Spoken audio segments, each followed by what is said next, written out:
What's up, people? It's your girl, Dr. Shonna. Yo, yo, yo, yo, yo. We're going to talk about how Black people are one of the largest creators of jobs.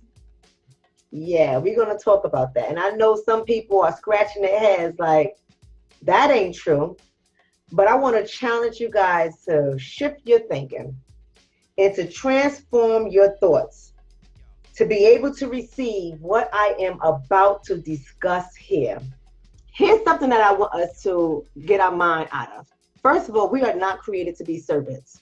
And one of the most disturbing things that I see as an entrepreneur, as a creator of jobs, and when I say creator of jobs, I have a whole team that works with me. They are on payroll. They get a W-2. They get a W-4. They get taxes taken out. They are on my whole payroll system. They get a schedule. They get written up. They get fired. They get hired. I got a whole damn system going on here, right? Because I recognize that I have created a lot of jobs for other people.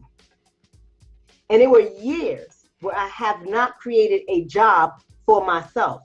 In fact, I myself was once somebody who sent out resumes consistently and constantly looking to get hired. And the people that I sought to work with when I was not in my conscious state was not working for my own people.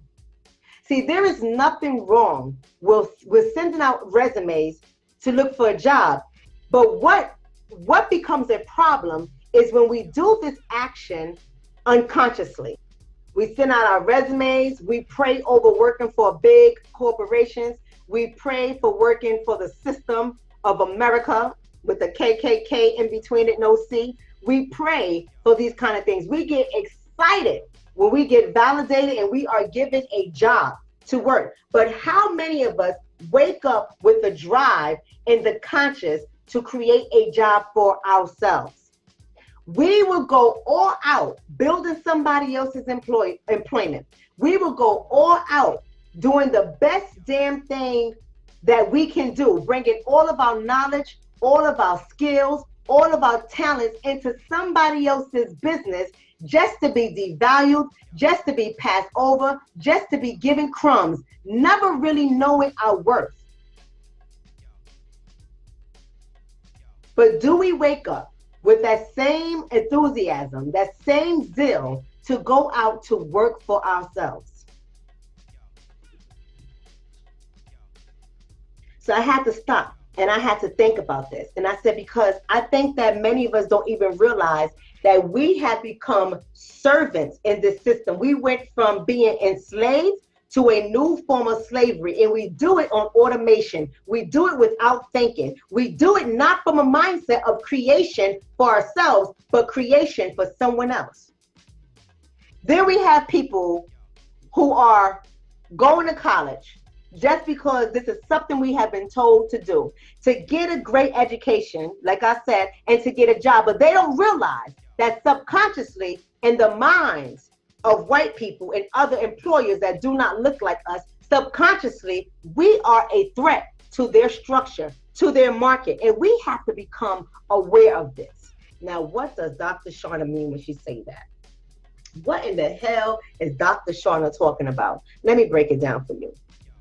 First of all, we have to understand that enslavement in America, how we came to know slavery, doesn't exist anymore.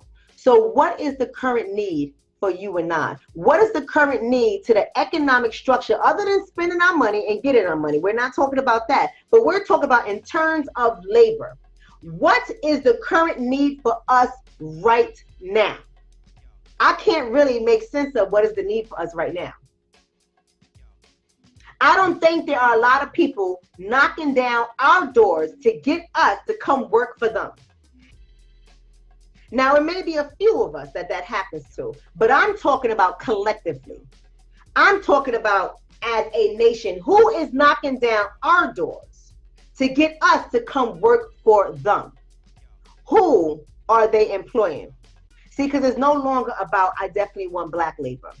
I'm not saying black labor wouldn't get hired. That's not what I'm saying at all. But the focus is no longer, I need to have black labor as it was during the times of enslavement. It was black labor because we worked the hardest, we worked the longest, and we were cheap.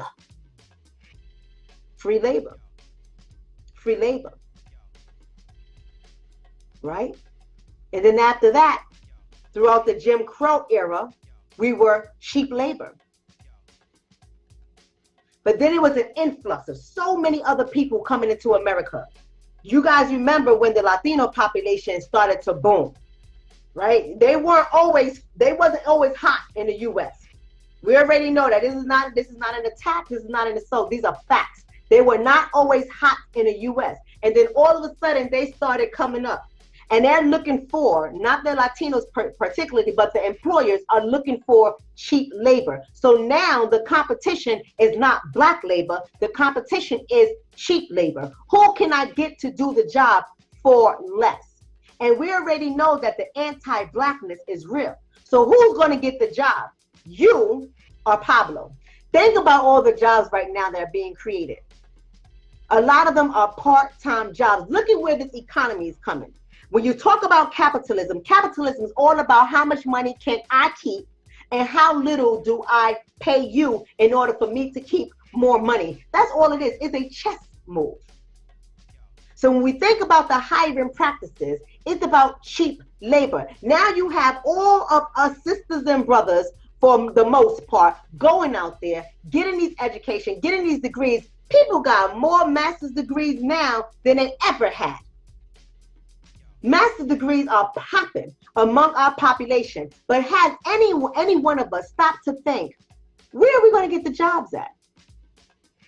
All this student loan debt, where are we going to get the jobs at?